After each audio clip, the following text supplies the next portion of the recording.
tenemos la movilización nacional convocada por la CGTP que se dio el día 19 de julio del presente año. Tenemos la huelga nacional minera convocada por los trabajadores mineros, la huelga de los trabajadores de Sonagil, la huelga de los médicos, de las enfermeras, de los trabajadores del Poder Judicial y del magisterio peruano, que ha sido un detonante principal que ha precipitado y acelerado la caída del gabinete ministerial que presidía el bachiller en economía Fernando Zavala Lombardi. ¿Se dan cuenta, compañeros? Este personaje ocupaba dos ministerios importantes. ¿Y eso qué significa? Improvisación, porque su gestión ha sido un desastre. Estamos hablando de un bachiller.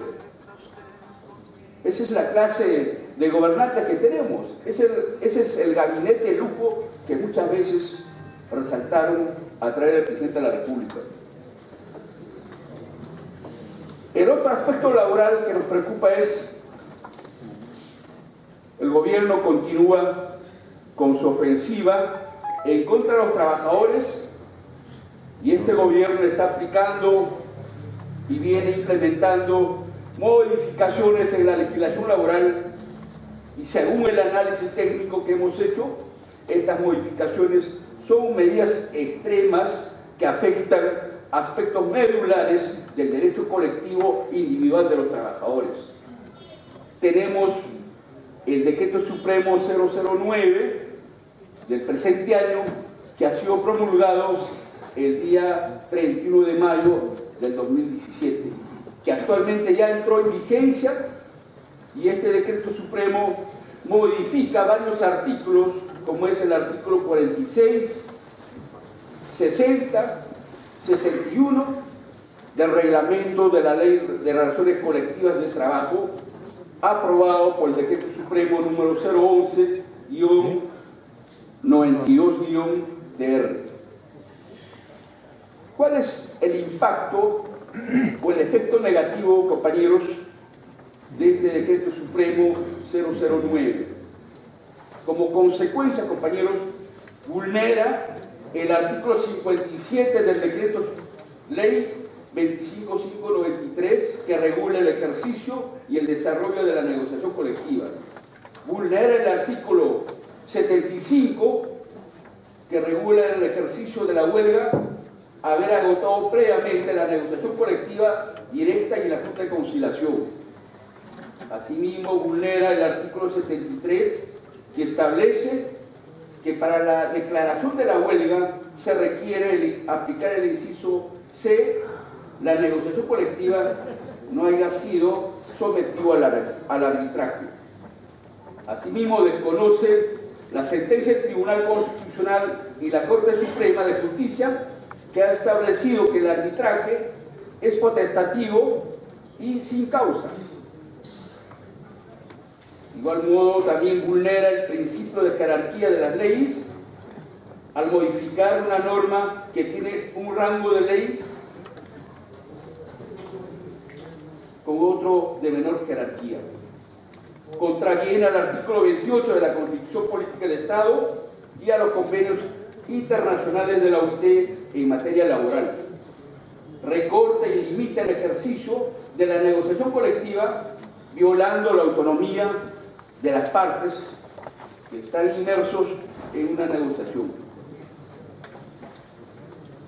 Por lo tanto, compañeros, este Decreto Supremo 009 del año 2017 es inconstitucional.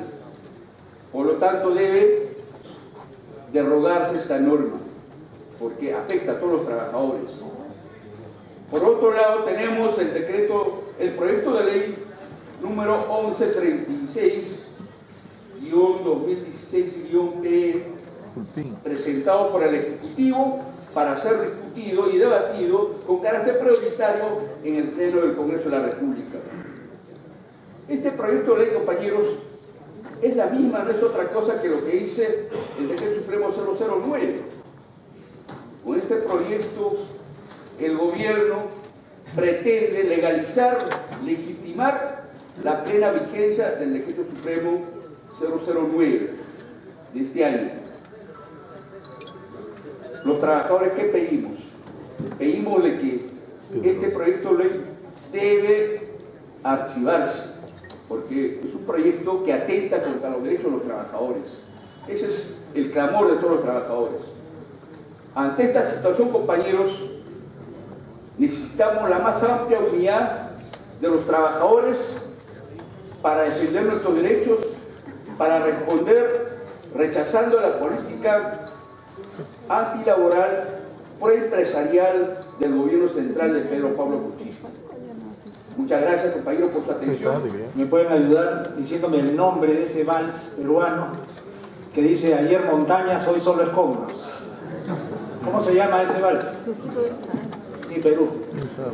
Ya, ese vals retrata el itinerario que han seguido las conquistas sociales que edificaron un enorme aparato de garantías sociales para la defensa de los derechos de los trabajadores. Como fue mencionada en la intervención del doctor Rendón Vázquez, desde 1903, incluso desde antes, la lucha de los trabajadores fue arrancando una serie de conquistas que se fueron plasmando en la legislación y se fueron consagrando después en las constituciones que Perú ha adoptado en este siglo pasado y en otras constituciones de América Latina y del mundo, y además fueron recogidos en tratados internacionales que reconocieron los derechos de los trabajadores como derechos humanos y le dieron a esos derechos un rango incluso por encima de las constituciones. Los derechos de los trabajadores, los derechos individuales y los derechos colectivos de los trabajadores hacen parte de una amplia variedad de tratados internacionales de derechos humanos que desde la Declaración Universal de Derechos Humanos de 1948 se han venido aprobando hasta ahora, en particular el Pacto Internacional de Derechos Económicos, Sociales y Culturales, la Convención Americana sobre Derechos Humanos y su protocolo facultativo que se llama Protocolo de San Salvador, por supuesto los casi 190 convenios que tiene la Organización Internacional del Trabajo y un conjunto de otras disposiciones similares que, de acuerdo a otro convenio internacional, que es la Convención de Viena sobre el Derecho de Tratados de 1969, están por encima de la Constitución. Ningún país puede oponer una norma de derecho interno a lo que diga un tratado internacional. De hecho, la cuarta disposición final de la Constitución peruana dice que los derechos y libertades que la Constitución reconoce se interpretan de acuerdo con las normas internacionales ratificadas por el Perú y de acuerdo a lo que digan los órganos que vigilan el cumplimiento de esas normas internacionales.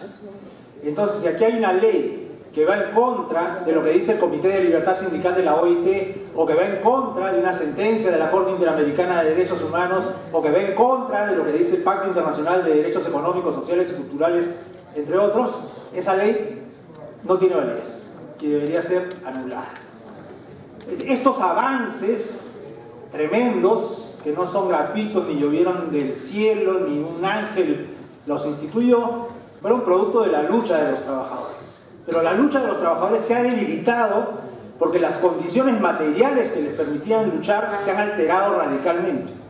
Porque lo que antes era regla, hoy día es excepción.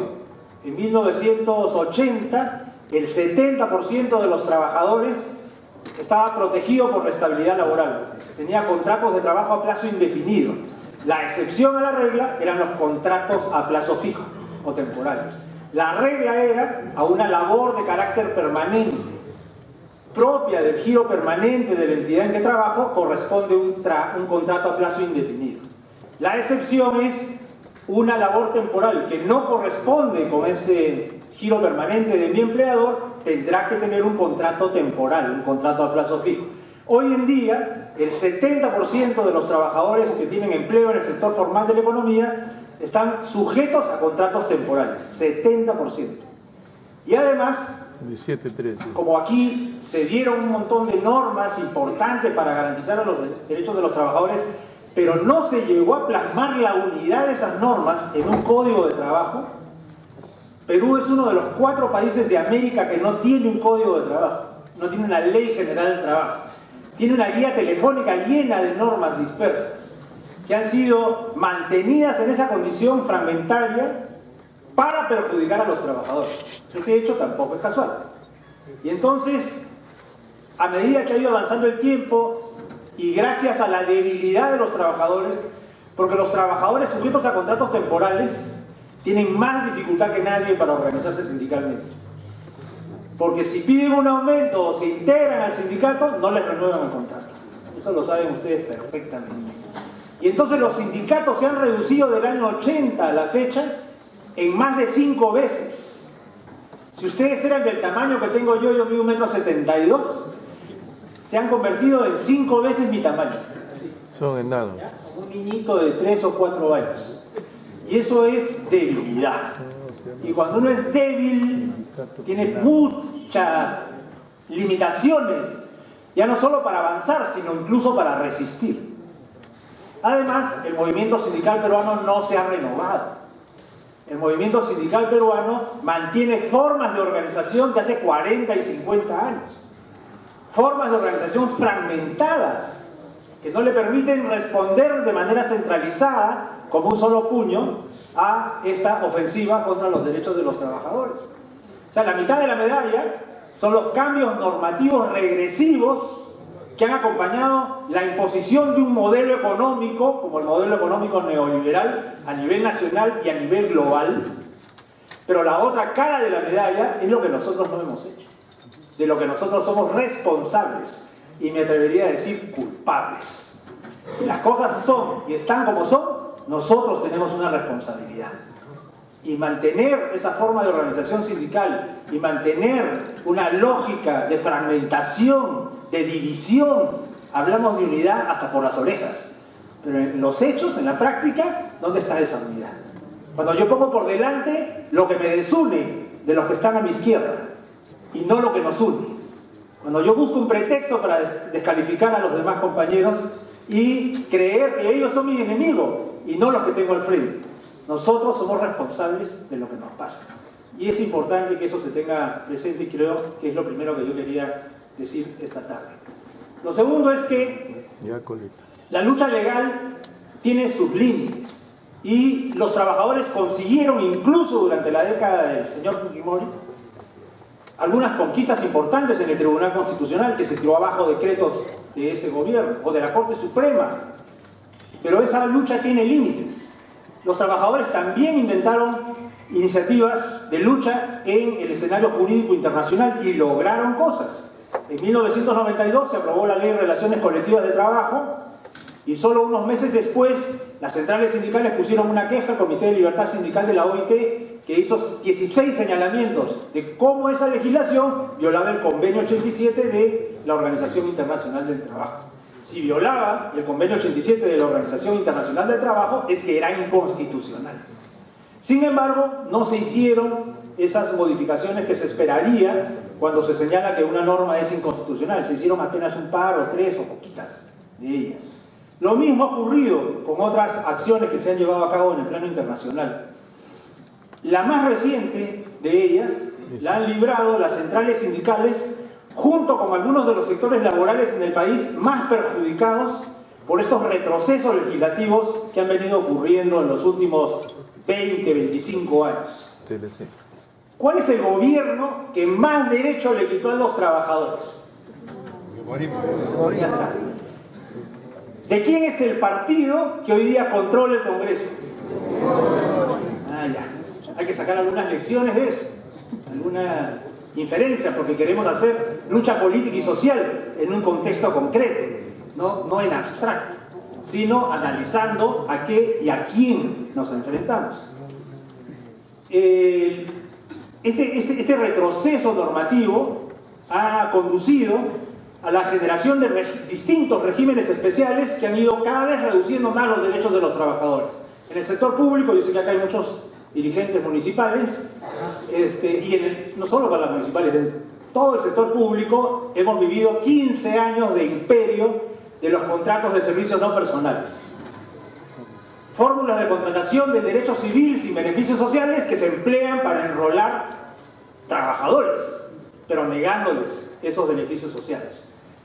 La lucha de los trabajadores logró un retroceso, pero no la derrota de esa estrategia. Y esos son los contratos administrativos de servicio. Ahora que yo veo unos carteles por ahí que dice abajo los CAS, yo también creo que deben abolirse esos contratos administrativos de servicio. Pero esos contratos administrativos de servicio, lo mismo que los contratos de servicios no personales, son un reflejo en el sector público de otras cosas que pasan también en el sector privado. Desde 1978 hay un decreto ley, el 22342, que se llama Ley de las Exportaciones No Tradicionales, que permite que a los trabajadores se les pueda contratar con contratos temporales sin límite por todo el tiempo que le dé la gana al empleador. Y yo conozco trabajadores que tienen 20, 25 años trabajando con contratos que se renuevan cada 15 días, cada mes, cada 3 meses. Como ustedes supondrán, en el sector textil, confecciones y otros sectores ligados a las actividades de las exportaciones, casi no hay sindicatos. O los que hay son muy pocos. En ese sector hay 4 o 5 veces menos sindicatos que en el resto de la actividad laboral privada y por supuesto pública, que ya es decir bastante, porque los sindicatos se han achicado bastante en todas partes. Y por supuesto casi no hay negociación colectiva. Pero no son los únicos. También está el régimen laboral agrario, la ley 27360 o 27360, sí, que se aprobó el año 2000. Ese régimen también reconoce menos derechos a los trabajadores y permite su contratación casi indefinida con contratos temporales. Está el régimen de las trabajadoras del hogar, lo mismo, menos derechos que el resto. Está el régimen de la micro y pequeña empresa, lo mismo, menos derechos, menos estabilidad, menos sindicatos, menos negociación colectiva. Sin embargo, hay que buscar ventanas de oportunidad para luchar contra todo esto. Una de ellas se presentó a mediados del año 2015. Perú ha firmado un tratado de libre comercio, en realidad ha firmado 20, pero firmó uno con los Estados Unidos en el gobierno del presidente Alejandro Toledo. Ese tratado de libre comercio tiene un capítulo laboral, que es el capítulo 17. Ese capítulo laboral dice que el gobierno de Perú se compromete a respetar los derechos fundamentales de los trabajadores conforme están definidos en una declaración de la OIT de 1998. Y esos derechos fundamentales de los trabajadores giran alrededor de 4 ejes, que son las libertades sindicales, libertad de organización sindical, libertad de negociación colectiva, libertad de huelga, la no discriminación, la prohibición del trabajo infantil y la prohibición del trabajo forzoso.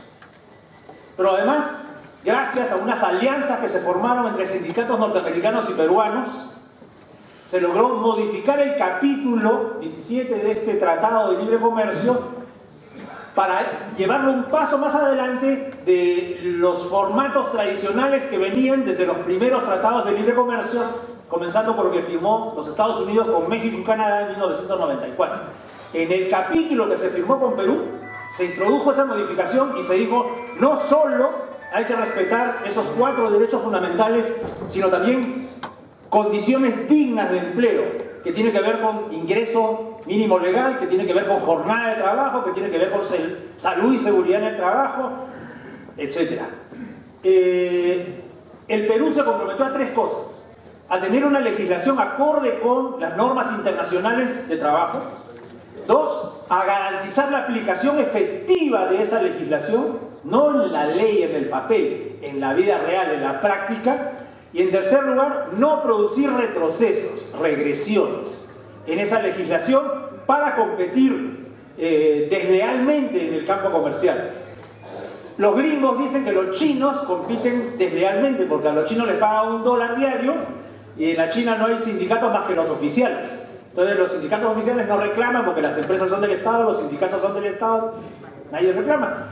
Y por tanto, las mercaderías chinas se pueden vender muy baratas, más baratas que aquellos países donde sí se respetan los derechos de los trabajadores se pueden organizar sindicalmente, los trabajadores pueden conquistar aumentos de salario que luego van a ir al precio de los productos. Entonces, un producto chino vale 1, un producto de un país que respeta los derechos de los trabajadores vale 2. ¿Quién compite mejor en ese mercado? ¿Quién vende más? El chino. Están ustedes despiertos. Bien. Bueno, hoy se considera que hay competencia comercial desleal cuando, aprovechándose del abuso de los derechos de los trabajadores, se obtienen ventajas comerciales. Y Perú se ha comprometido a que eso no lo va a hacer, dice. Muy bien, vamos adelante con esas figuritas, las láminas. Nosotros nos lo creímos. Un poco más adelante, porque creo que tengo poco tiempo, y me avisa cuando me queden 3 o 4 minutos. Esos son los compromisos, los artículos que dicen lo que acabo de decir, pero yo lo he dicho en castellano. Más adelante, y más adelante, por ejemplo, aquí hay una cuestión importante.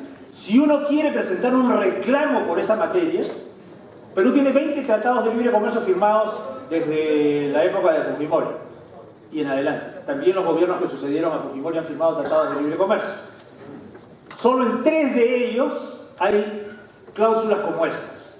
En el tratado con los Estados Unidos, en el tratado con Canadá y en el tratado con la Unión Europea.